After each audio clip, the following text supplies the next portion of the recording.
It's really good to be online with you all today.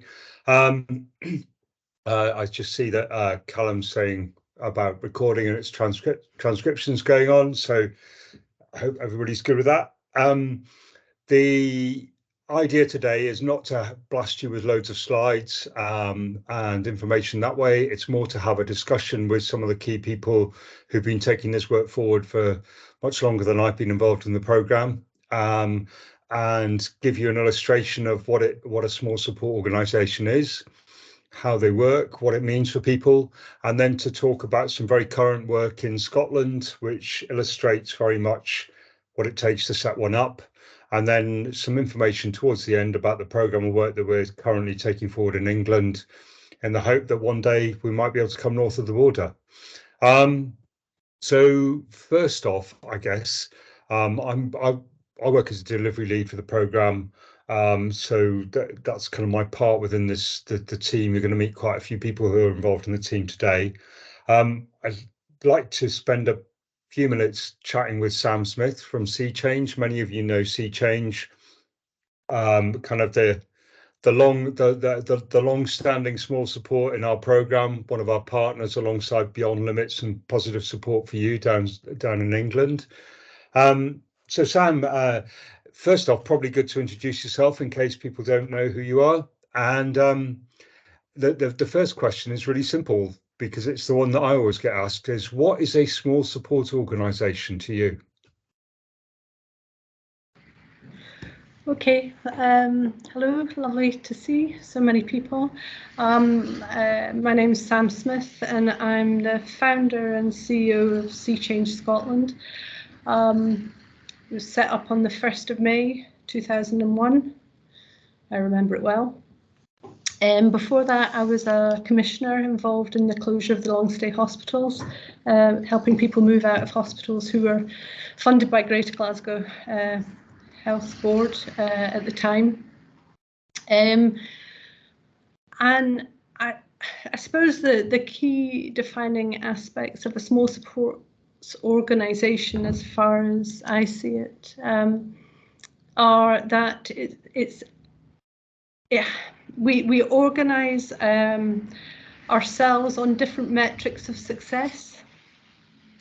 It's not about the size of our bottom line or how many people we support. It's actually about something different. It's about a recognition that there is a size that you can get to as an organisation where you begin to focus on the organisation rather than on individuals. And we've kind of worked out where that is, and so where we want to do other work, and this is some of what we're discussing today, it's about setting up others to emulate that idea. So we have 5 strategic aims in the organisation. It's about supporting the good lives of the people we work for, having a skilled, committed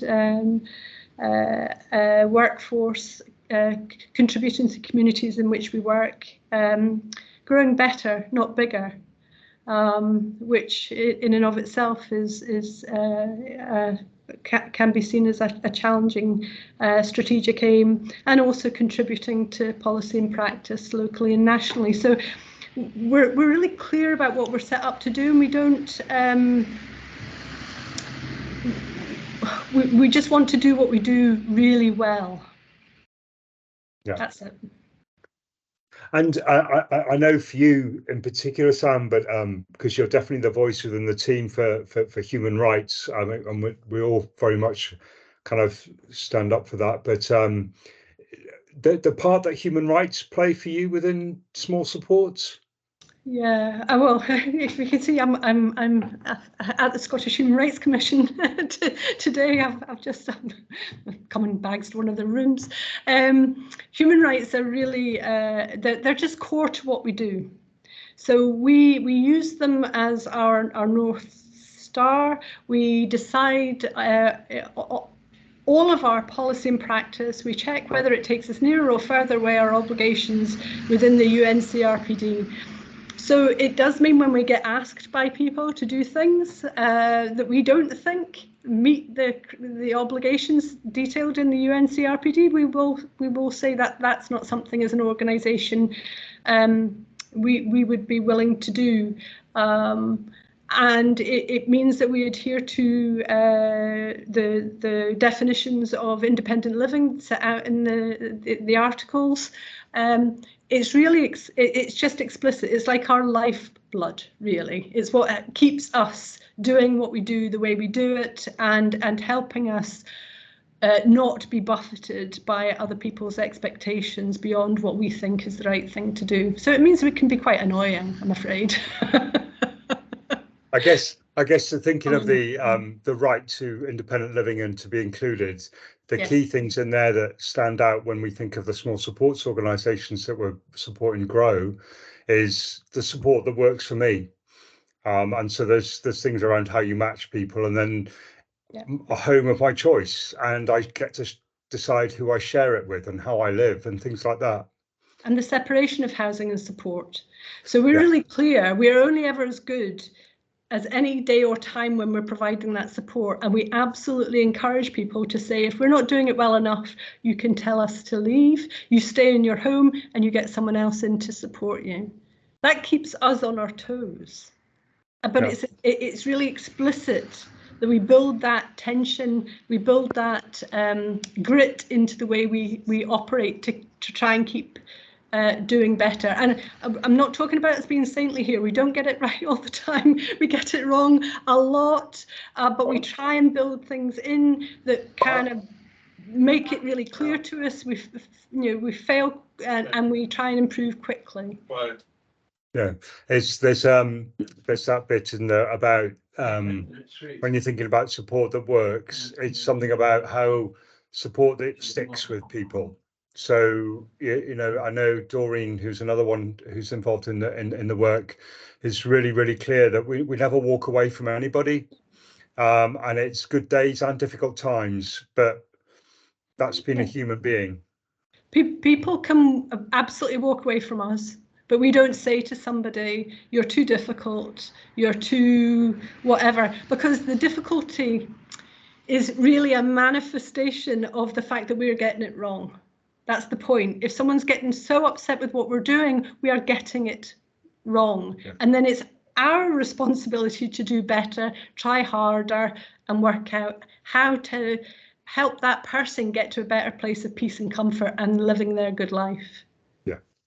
And I guess right in the middle of that is this it's almost central, because when I have to explain small supports, it's all about relationships.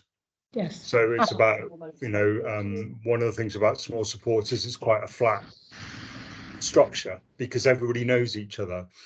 The staff are matched. My example is always they support the same football team. It's not about the hours necessarily. Not, because some people absolutely want to have someone in their team who does not support the same team so they can have a right good Barney about it. So the point is, there is no rule that applies to everybody. You have to tailor it, and also you have to change it, because we started supporting one person. He's on our board now, and in the early days he absolutely wanted older men supporting him because he felt really unsafe. Because of all the things that had gone on. And then after about a year and a half, 2 years, he literally was going, I think I need some younger people in my team. I feel like I'm walking around with all my dads. And it just wasn't cool, and it doesn't mean that what he'd said was wrong, or it was right for the time. It needs to change, it needs to evolve, and you need to think that that's a great thing. That's progress, that's development, that's agency, that's just how it should be. Yeah. And some of the issues about the way we commission and the way we provide is we kind of, actually the more we invest in it being perfect, the more fixed we are that it's got to stay like that. And actually that stops the very thing that we want, which is people's growth and development and people doing things that you never even countenance would be possible. And there's something, isn't there, about a lot of the people, especially if we're thinking about people who've been institutionalized, their experience of relationships has been very negative. Constant changes, poor communication, not good practice, and you're abuse coming in and harm and trauma. And we should not expect of anybody who has been through that they come to us and with open arms saying, I am amazed at human resilience. I absolutely am. Yeah. But we on this side of it have got to earn that trust and recognise we put the effort in to get to that better place. We don't place that responsibility onto people who've been through such trauma. And it takes as long as it takes. That's not for us to determine either. Yeah, I guess, and these are, you're bringing to life the characteristics that I'm sharing with local authorities down in England about what makes small supports. And a lot of these characteristics stand very differently to a lot of other organisations offer, certainly in my experience in England. That investment in people, the centrality of human rights, the knowledge that there are going to be difficult times as well as good days to celebrate. I often I go back to it, and I suspect that Sea Change now has followers on your Facebook page from all over Europe, because I'm always telling them, have a look at the recruitment pages that the recruitment posts you put up, because they're all about people being people, and that's the bit I find the most joy of being part of this program and working alongside small supports organisations is they're really validating people for being, if you want to do dodgems, or you want to go to the fun fair, or you want to play golf, or you want to go fishing, then, or you want to go cycling. There's a very wobbly cyclist the other day on a canal path, but it was all about come and support us, because we've done quite a lot of evaluation work around workforce recently, and there's something that stands out when Helen, our evaluator, has been talking to people in small support organisations, the way they talk about the people they work for and the way that they talk about belonging to an organisation, and what that feels like. And that's a very different sort of feedback when we talk to people in other providers.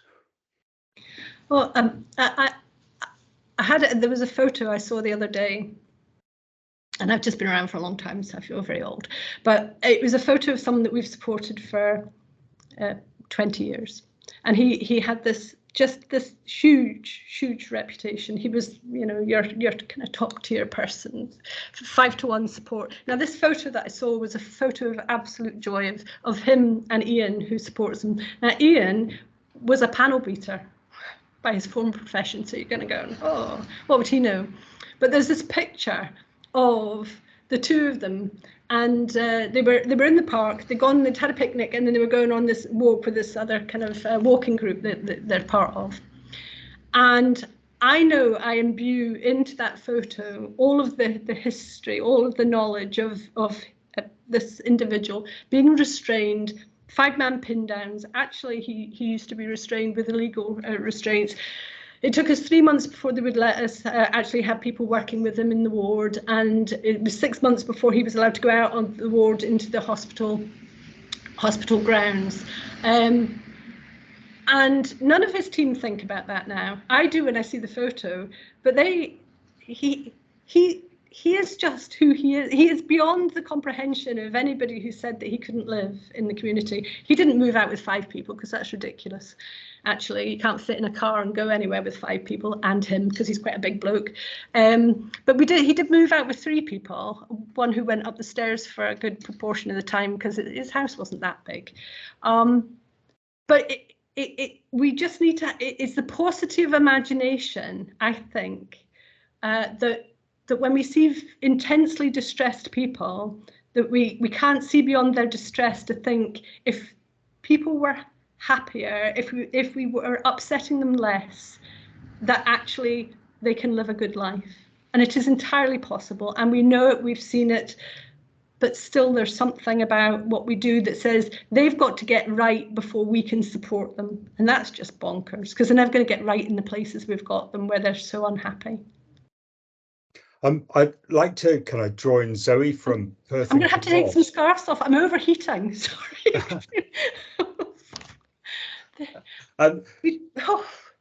So Zoe's going to join us. So Zoe's from Perth and Kinross, and she and Sam have been doing some work to start off from scratch to build a small support organisation for somebody. But taking it back to the start, Zoe, can you just kind of give us an idea about how you ended up talking to Sam about a support service? Yep. Hello, everybody. This is truly terrifying, but anyway, I'll go for it. Yeah, it was a bit, I suppose it was a bit like a game of snakes and ladders, how I came across Sam and Sea Change. I had known the family that we've set up this support around for a really quite significant period of time. And very unfortunately, he was in a long-term institution, and I was in very regular contact with the family. And I suppose it would be fair to say that we'd just utterly exhausted all options within our normal routes of commissioning care. And what Des said at the beginning was really, rhymes very true and clear to me in terms of that sort of competitive environment in which we were trying to source care and support for this young man. But actually the family themselves came to us and asked, would we consider working with an organisation called Lives Through Friends, which are based in England. And I was very happy to do so, because I was desperate for a solution organisationally, but just watching a family and a young person like that live the life that they were living at that point in time. So we engaged with Life Through Friends, who put us in touch with another organisation in Scotland called Radical Visions. And Radical Visions worked with us to develop a good life plan for this particular young man. And then we looked to source somebody to provide the support. And we got in touch with 2 or 3 providers, Sea Change being one of them. And the family led an approach where they spoke to each provider and let us know what they thought at the end of that, basically. And Sea Change was the provider that the family, and I don't mean the young man because he wasn't able to participate in his care and support at this point in time, decided that Sea Change was the organisation that they wanted to engage with. And I reciprocated equally so, because I felt that there was something about Sea Change that there was something about their integrity, there was something about them that was different to the other organisations that I was trying to work with at that time. And I think some of that is about that relationship between commissioners and providers, and that sort of learnt behaviour and competition. And one of the other providers, a great provider, but presented themselves in a competitive manner. And they did that with a family, and the family really resisted that approach. And I think it was the right thing to do. And we're very much drawn to Sam and to Sea Change, because one of the biggest issues for this family was trust. They were traumatised, and they didn't trust anybody at all. Us as a HSCP, there was nobody in their lives that they really trusted. And there was something about the way that Sam spoke about what they would do and how they would do it that got them. And that was the hook for them. And that's how I came across Sea Change. But that took 18 months to get to that point, all of which time this young man's in hospital. So that's how we came across Sea Change. Thanks, Zoe. And Sam, from your perspective, because there's no Sea Change provision in a sense in Perth and Kinross, but there is a new small support organisation. So I guess the family have interviewed you and said, we'd really like Sea Change. Zoe's in agreement. Where do you go with that? Well, because we don't want to grow, we don't want to grow bigger. We don't want to grow, the bottom line in the market share. We were, Well, we had to work out how to say yes to this family in desperate need, to work with Zoe and our colleagues who showed remarkable humility in the whole engagement with this family, saying we do not know, we just need people to help us. Now that I think takes tremendous courage. And so the only thing we could think to do, because we have to work within employment law and all the other bits, and we don't want to grow, was to set up another organisation. So we did have to kind of take it to the board of sea change, saying, well, see that family we spoke to you about. It's okay if we set up another organisation with the idea that with a business plan, so it will become its own identity, and that's, yeah, the board agreed, because it fits within our strategic aims, and so it has its own identity. It's called Right to Better. It is a project of Sea Change.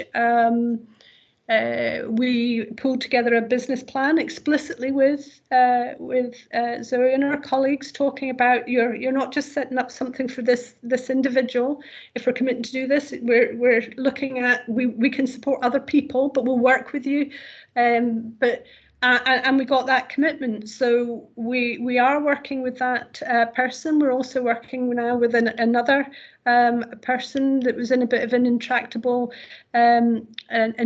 situation, but we're working one person at a time, advertising around that individual, designing a service and support arrangement around that individual recruitment, the individual budgets, accountability in both instances, actually, to the families who are involved. So, yeah. And I think it's the work that you're doing alongside Zoe is remarkably similar to the pathway that we're supporting new organisations to grow in England. The difference being that they don't have a kind of Sea Change helping them along the way. They have partners, but not quite in the same structure. But I'm guessing, without sharing any of the blocks and barriers and challenges that the guys in England encounter, wondering, it's probably not always been a smooth pathway.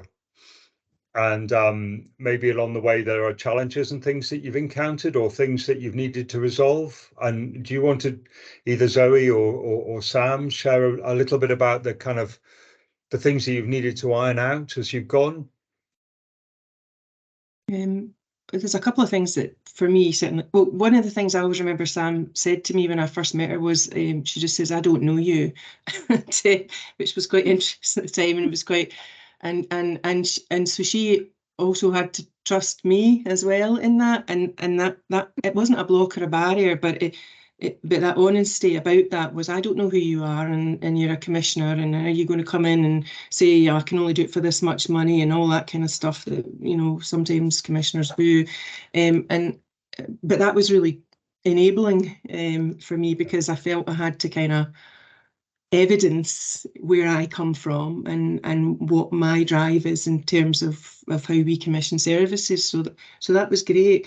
But the other thing in terms of blocks and barriers wasn't so much about the relationship between myself and Sea Change or Sam. It was about how we assess the needs of people with complex needs. So and it's nobody's fault as such, but we've fallen into a sort of pattern of, if you have a complex need, you need one-to-one support or two-to-one support, and you need that 24/7, and then we'll cost that package up, and bam, boom, there you go and provide that support. And it just doesn't work. It doesn't work like that, and it's not real to people's lives and how they live their lives. And it's also not real to just expect that a support provider can provide all that a person needs in their life. So the work that we've unpicked, if you like, in Perth and Kinross is saying, shelve all of that, just forget it all, put it all in the bin just now, start afresh, and just look at this person as they are, and they're, as what started off as a good life plan but is now a service design. What do we need to do to make sure that they have the best life that they can have, and forget everything else that we do in terms of assessment? And that's what we did, and that was one of the bits of the journey. It wasn't a barrier, but it was learning, and it was saying, you need to step away from your own institutionalized behavior and forget it all, and start to think about that person and their family and what it is that they need, and how do we make this better for them. And that's been the most probably exciting and interesting part of this work for me, is being able to do that in that way. I wonder how many other people on the call would like to be able to shelve everything and just put it up there and say, let's just do it differently for once. I should have said at the beginning, if people have got questions, please do fire them in the chat or pop your hands up if people are hearing things that they query that they want to hear more about, or they've got questions about what people are talking about. From your side, Sam, there's two bits. One is kind of maybe some of the blocks, but there's a bit of an explanation around the individual service fund and the way that you manage the money around somebody, because Zoe's talking about the individual budget side, but there's something about how providers manage that money in a very transparent way with the person, but also with the commissioner. Yeah. I mean, we're really explicit that the money is the person's money. So we do the planning around the person and their family, and work out then what the support is that they need at this point in time. For the first person, they had some planning done, but they were in hospital, and it was quite difficult to engage with them directly. So the plan was put in place with the idea that it would evolve and change. The outcomes are detailed. They're clear about what we're trying to achieve for him.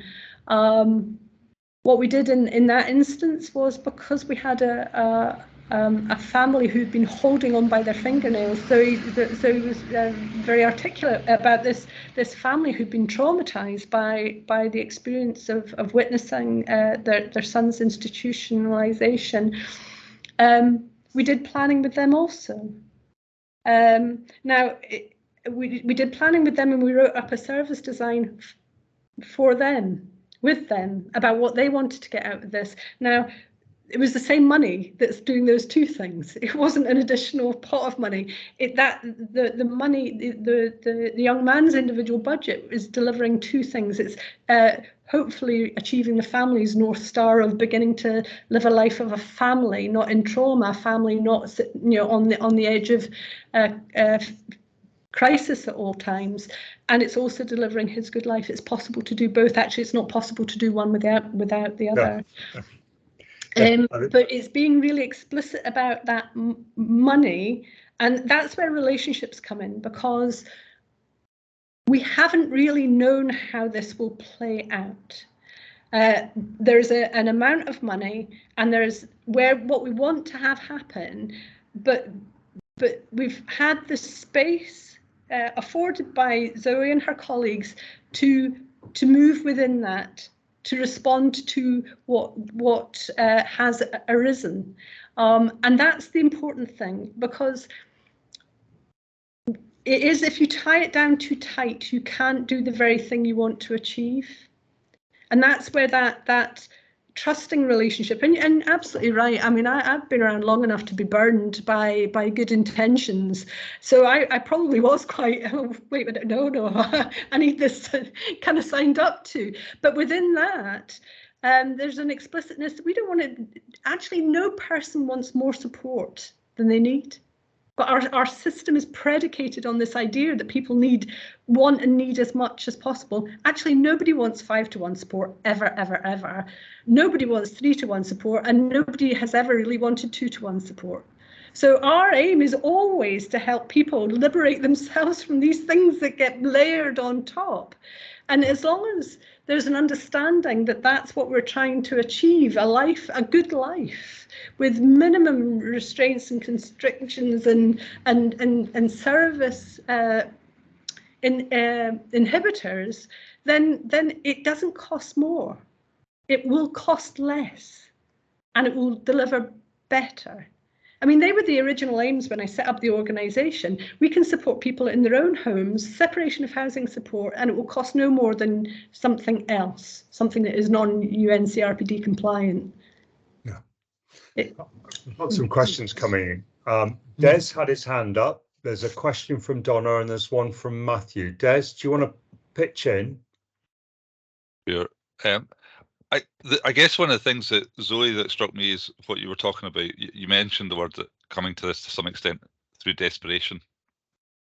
And I think that's one of the things that I hear a lot around the country at the moment, is that things are desperate in terms of availability of staff, resources, all these things. So it's quite desperate times, there's no doubt about it. But it's interesting that your response to that, very often the response is to lock down even more, actually restrict even further. And you did the opposite. And I wonder if you can maybe just say a wee bit about what it took to actually to do that, to take the opposite response, and what you needed by way of support from your own management team to kind of do something very different. I suppose you get caught up in those anxieties because all we talk about a lot of the time, particularly post-pandemic, is recruitment and being unable to recruit. And in some respects, just coming into it with that mindset is prohibitive, isn't it? Just that we'll not be able to recruit, though, we'll not be able to get the right people. And I think the way that we were shopping for staff was in the wrong pool and in the wrong way. And I do look at adverts all of the time now as part of my learning from this experience, and I can see why we're not getting the staff. And I think, Nick, did you make reference to Sam's to Sea Change's adverts or not? I can't remember, but when I first saw the advert for this particular young man, I was so excited by it. I thought, I want to go and work there. That's absolutely brilliant, because it was just talking about, there was nothing about, so if we put an advert out, we put this is really complex, really challenging. Basically we say, you don't want to do this for love nor money. This is going to be really difficult. Whereas their advert was about, do you want to do this with this person? Do you want to do that with that person? All the things that this young man enjoyed doing. It was interesting, exciting and compelling. And it didn't talk about having to have 5 years experience in health and social care or any of that kind of thing. And so it was able to reach a different audience, a different set of people, and the people that, and Sam will talk more about that, I'm sure, the staff that has attracted, but the staff that's attracted are not the normal staff that we would attract, certainly. There is a better hourly rate attached to this as well, and we were quite clear when we first started planning that we needed to pay the right amount of money to get the right staff as well. We were really quite clear about that, because and I'm particularly passionate about it, that staff that work in social care, particularly in and around complex needs, should be paid appropriately. And I often think they're not paid appropriately still, and I'm sure there's a lot of other people that would agree with that.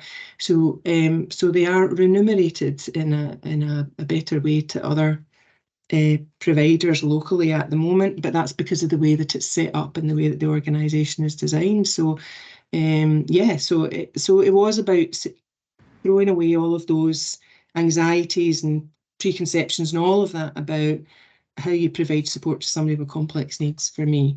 I don't know if I've answered that question, Des. I feel like I went round in circles, but please do ask something else if you need to. That's cool. I missed Gordon when I was looking at hands up. So Gordon, do you want to pitch in as well? Yeah, thank you very much, Nick, and Sam and others that have contributed to this. My name's Gordon Dodds. I'm from the Dementia Policy Team, Scottish Government, and it's been really interesting to hear what the discussion's been so far, but particularly, Sam, I'm just interested, do organisations like yours or similar organisations work with people with dementia, or is that something that you're going to consider in the future, or you just don't do that at the moment?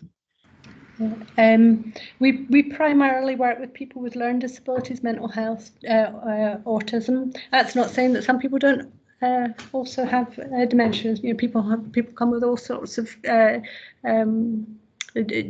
different complexities or conditions, but we don't also select on the basis of diagnosis or reputation. It's just not it's not the defining characteristics. I mean, what the work that we take on, we will only take it on if we think we're the best people to take it on. If families or individuals want us to take it on, and we think we can do it. If we think someone else would do it better, we would always support somebody to find that alternative, which is another part of what we do, which is when families and others, because we don't want to grow bigger, despite this conversation, if families come to us, we commit to helping them get to yes even if we're not the answer to that. Because families are often lost in this social care system, and I don't know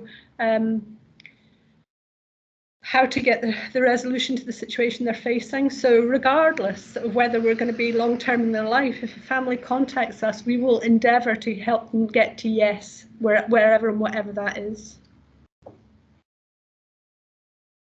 Thank you very much. So much appreciated. Okay, Donna, would you like to ask your question? There's so much in the chat. It's I'll find it. Thanks, Nick. No, super excited to hear all of this. And I think Zoe's really helpful reflections on having to do things differently, you know, right the way from the beginning, you know, about assessment, how we have that conversation, and about fitting people into already established services. And there's been chat around how we procure and have those services. And I think our learning from the self-directed support implementation team is a lot of that good stuff happens outside of the system.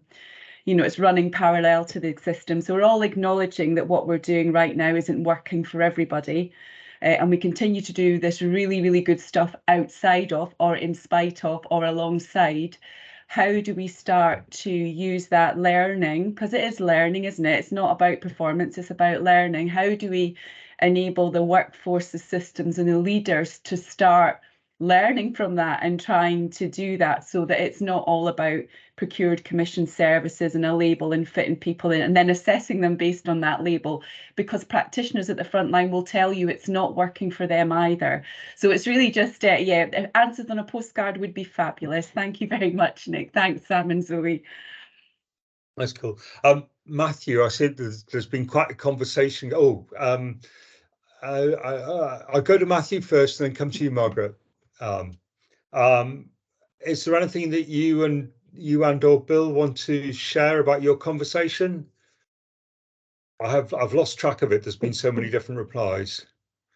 The thrust of the seminar so far seems to be that small care providers can be, you know, better than, you know, as good or better than big providers, and that, you know, competition favours the large. And yep, that's fine. You know, we don't have any issues around size. We don't actually compete in Highland Care. You know, we have a standard contract, and every organisation that wants and meets the requirements can have a contract at the same T's and C's. So there's no you know, infighting or undercutting or anything like that. But my question was around not so much the provision of, you know, support by small organisations. It was around small elements of support, if that makes sense, and particularly around non-regulated. So, for example, you know, we see it on the Isle of Skye. This person needs someone to make sure they're okay, pop in once a day, twice a week to make sure they've got shopping in, so that, you know, we don't discharge them from hospital to an environment where they starve to death. That's not regulated work. It's not support, but it's very valuable, and it's cheaper than £2 a week in a hospital bed. It's below the threshold that we would prepare a contract for. It's essentially a good neighbour sort of thing. The individual is not capable of managing a direct payment. We don't have any organisations that are taking on individual service funds for that. We tend to find that those taking on ISFs tend to want to deliver the care themselves. So the question is, what do people do? How do you, in an environment where you've got to have a contract in place for monies that you spend, how do folk get around their organisational rules to make this happen? The short, pithy answer could be, well, it just gets organised locally and someone fires in an invoice. But who is that organisation, and, you know, at what rates do they invoice? I'm looking for a practical solution.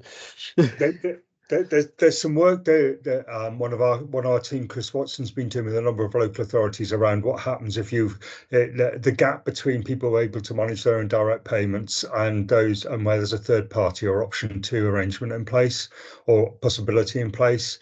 and it's where there's an independent group would manage that direct payment on behalf of somebody. So it's like a direct payment plus or something. They've got some strange names, which always worry me. But there's some work that seems to be in part addressing your question. And if you want to drop me an email, I can link you up to Chris to have a conversation about that.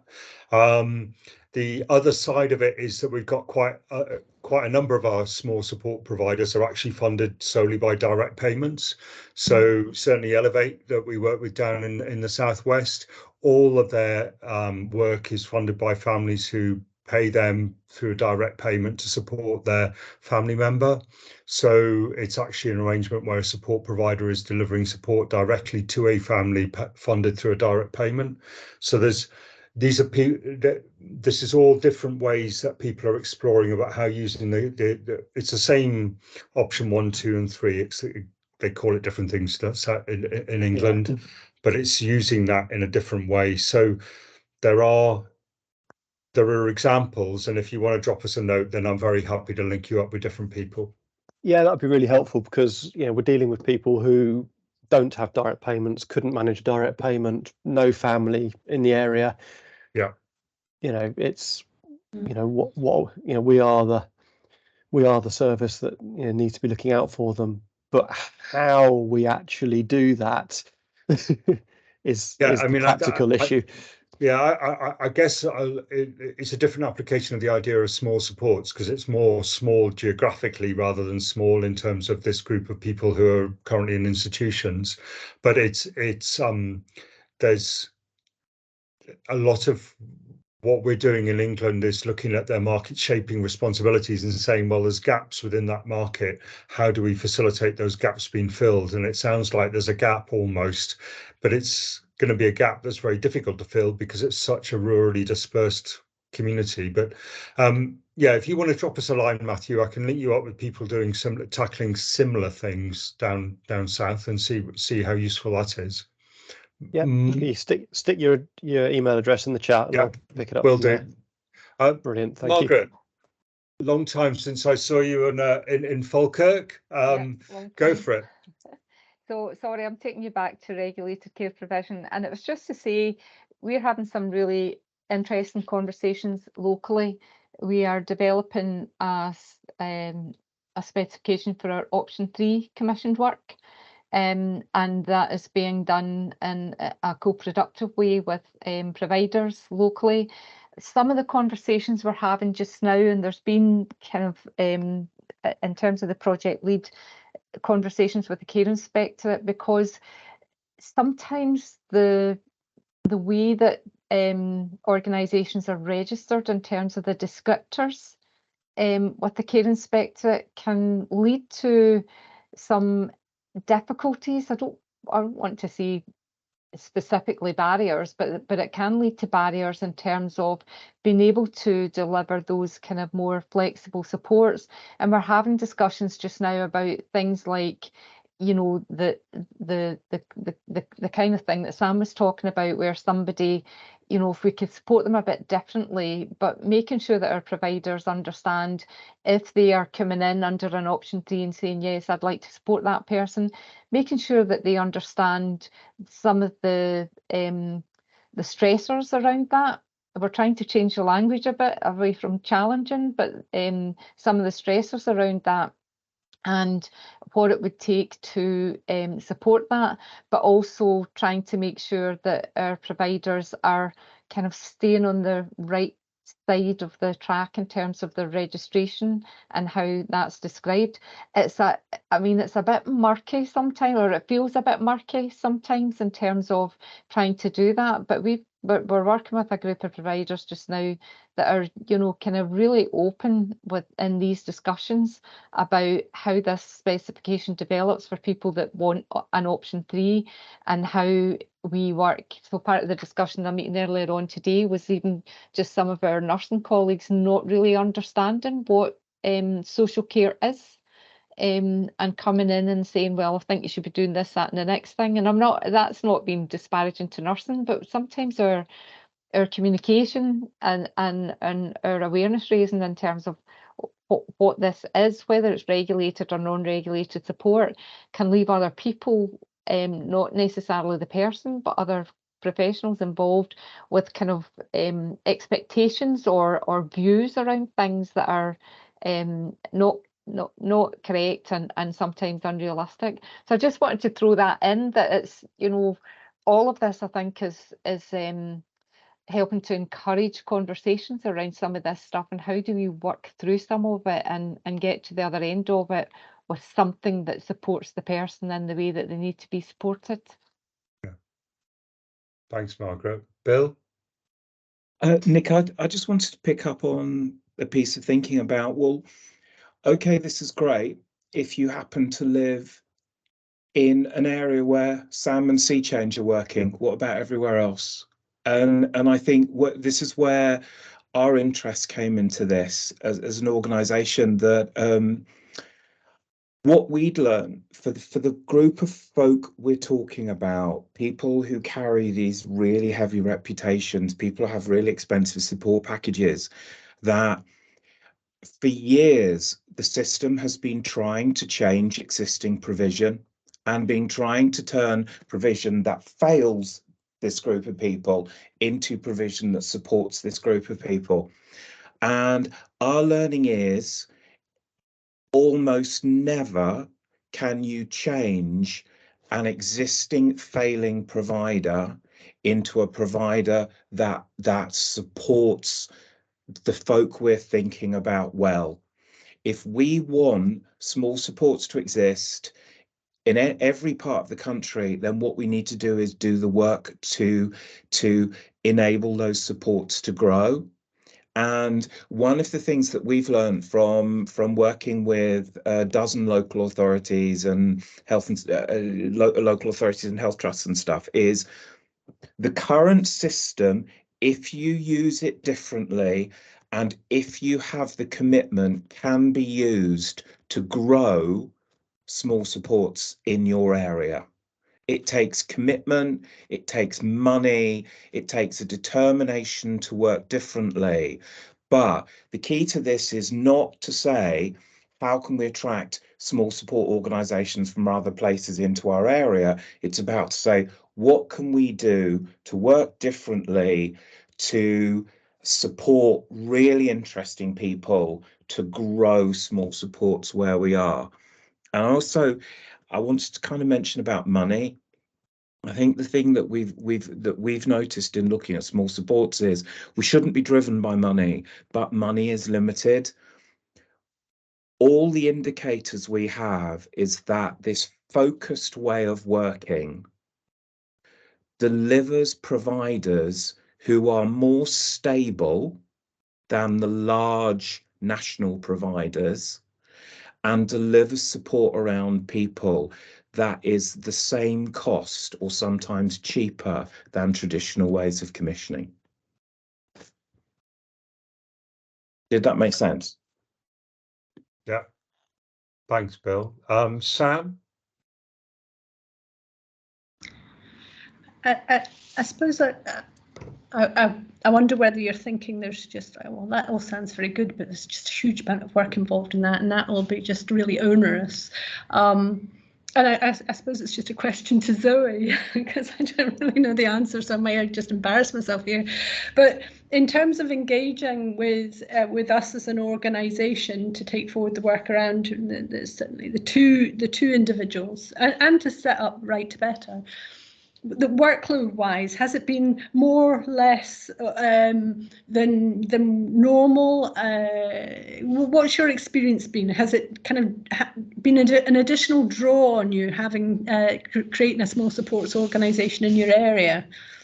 No, it's definitely not. No, it's been easier in a lot of respects, because a lot of the organisations that we work with at the moment with this particular group of people are struggling. So there's an ongoing to and fro of work that is kind of never ending and ceaseless and not particularly rewarding. So spending a longer time getting to where we got to, if you like, with these particular cases has been immensely beneficial for us, because We just haven't had to continue to have that ongoing dialogue because there's been recurring issues. So no, it's not been hugely onerous on us, no, and it's been hugely refreshing as well, because we haven't had to be the ones that felt like we were doing all of the work. Actually, you know, you did, it probably feels that you've probably done more of the work than we've done in terms of establishing small supports in Perth and Kinross.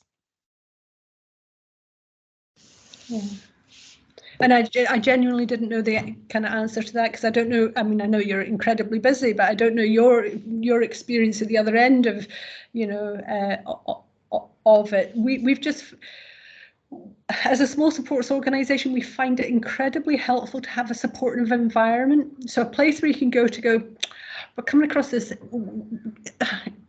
are we on the right track here, or could we get some assistance, or we're getting a bit of a block here. I mean, for a while there was a bit of an issue with the young man who's now living in his own home about a commitment from health to fulfill a very specific thing. Been around forever, this very specific thing that just had to happen. And there was lots and lots of meetings discussing this thing that just needed to happen. And it was really helpful just to be able to kind of come just so and go, can you have a conversation with someone who can just say, yes, this will happen? So, and that it may sound like a small thing, but it was actually the thing that could have prevented this young man moving. Just having somebody really committed to making it happen in the way it needed to happen made all the difference. All the difference. So we're happy as a small sports organisation to do all the legwork, and then sometimes you need a sweeper to come and just kind of go, right, we've got that out of the way so we can continue. And he moved, and I'm going to touch some wood.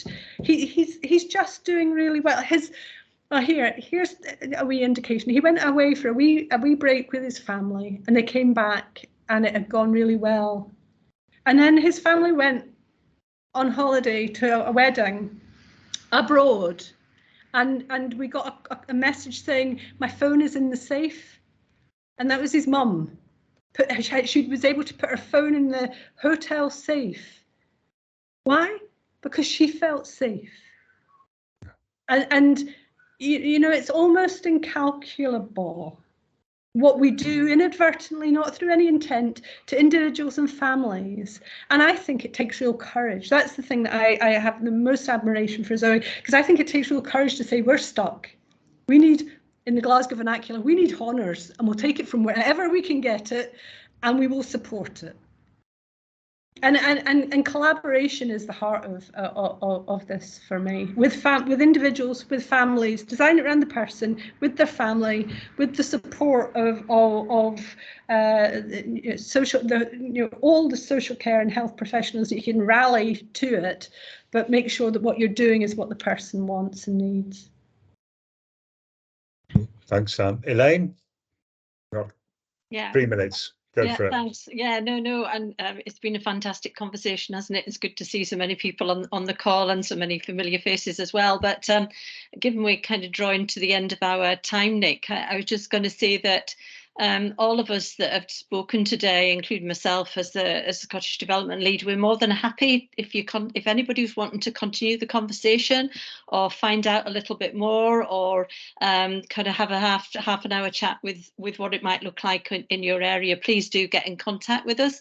We're particularly interested in picking up any threads with the Scottish Government. If there's any Scottish Government colleagues on the call today, we'd be really interested in having a conversation about that. I noticed just on Twitter, I think, or X, or whatever you call it these days, that Alistair Mincy had put something out saying, you know, the coming home report, and saying actually it's the not coming home report.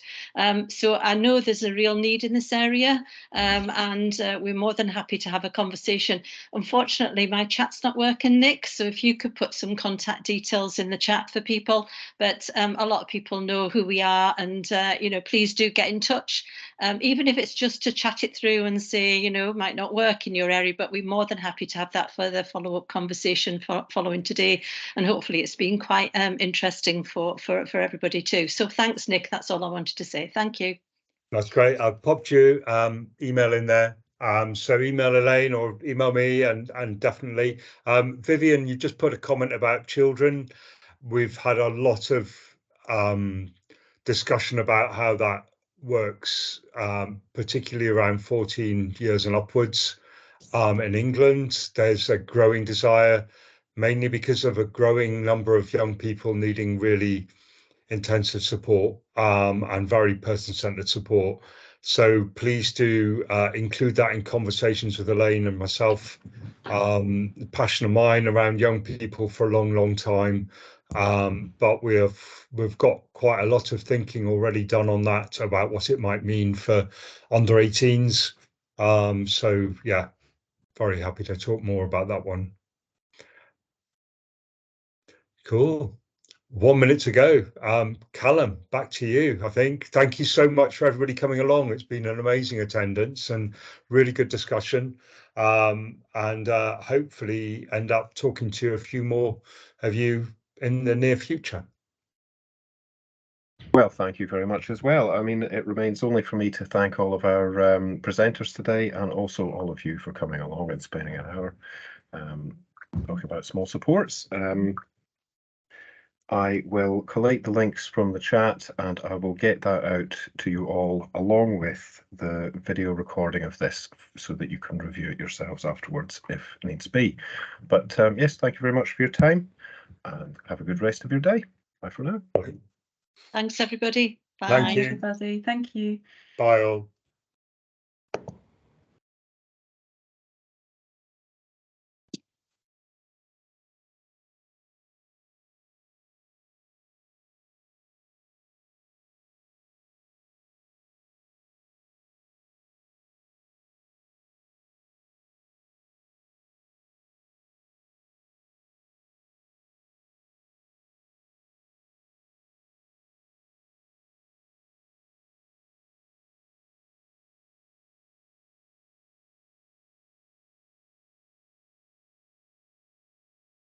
I wasn't sure if you were holding on, and I wasn't sure whether you would. I just thought I'll wait and see whether there's any after conversation sort of thing. Yeah, that was good interest, Des. We may have to do something a little bit, later on. That was a really good taster, and I think, people, the fact that they came along and there's some questions in the chat, I think, we need to probably think about how we expand on that, do that a little bit more. It's good. Yeah. No, I was sitting there going like, I was thinking there was maybe going to be about, I don't know, maybe about 20 people this afternoon. And I just saw the numbers kept going up and up, and thinking, oh my God. Yeah, It's like, we usually get about great. between 50 and 60 for the learning sessions. So, That's brilliant. and that's not really changed based on the topic. We were interested, maybe one topic was more interesting than others. But I just think that that's great attendance and good questions, and maybe, thinking about how we weave into that more of our work, or maybe other opportunities that we can do that, because it's been going on for a long time, Des, but we're not really, seeing that, the bigger changes in the system. We're just seeing more and more good practice, which is fabulous. But, it would be good to kind of continue. Yeah. But join some of the dots up. No, it's good. I think it's great. It felt like it was a really good session, and it was good.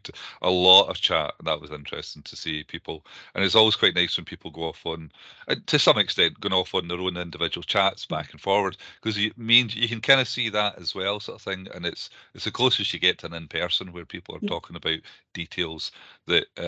But yeah, definitely seemed to spike a lot of conversation going off there on different aspects of it as well. That's grand. Good. Yeah. But that's great. Well, enjoy the rest of your day. That's not a working day, Des, and we really appreciate you doing that. We'll try and remember that Thursdays are a no-dead day.